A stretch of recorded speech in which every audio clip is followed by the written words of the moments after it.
morning, General. Good morning. Okay, thanks for having us. Here's my first question. In the light of the report presented yesterday by Mr. Bolton, what changes can we expect in the relation, in the cooperation, military cooperation between US and Africa? Well, I'd say looking at what happened with the report coming out and unveiling, we've all looked forward to this. Now, the biggest thing, I don't see a lot of change so much as an emphasis now where we're starting to see really a focus and understanding that, yes, the U.S. is going to be interested in Africa, and here's the way ahead.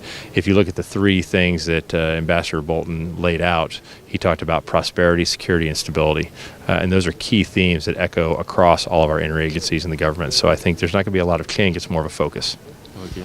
And what about Morocco in this, the military cooperation between the U.S. and Morocco, more precisely?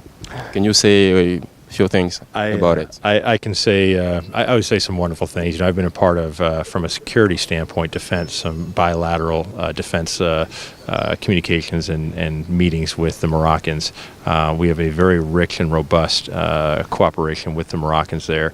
And the Moroccans also present a very high-end military capability that what we enjoy when we're working with African partners is working with those who also are able to export security. And that's what we see as the stability and the capability of Morocco to be able to export that security to other African nations as well. What about the fight against terrorism?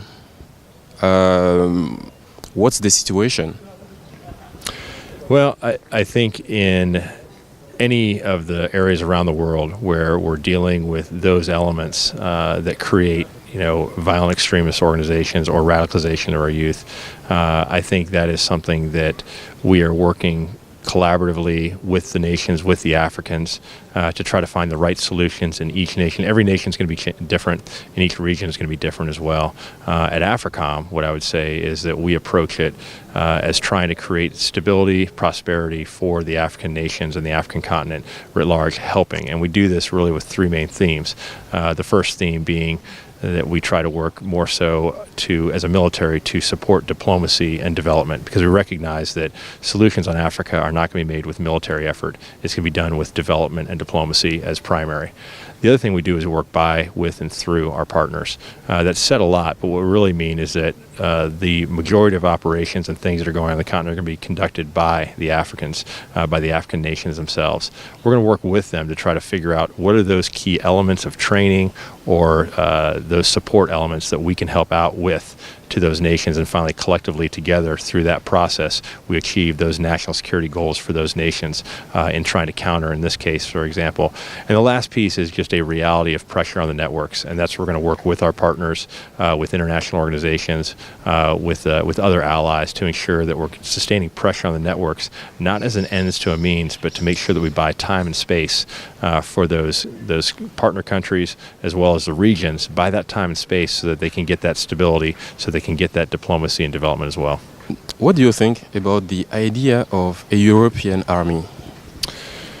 Well, as AFRICOM, as an Africa focus, it's going to be difficult for me to make a comment on European armies writ large. I think we've got good cooperation with NATO. The U.S. government and our U.S. military is working close with NATO, likewise with the EU, and we allow through those mechanisms to determine what's best in the best interest of those nations coming together in Europe for what they want to do moving forward. Thank you for your time. Thank you so much. I appreciate it.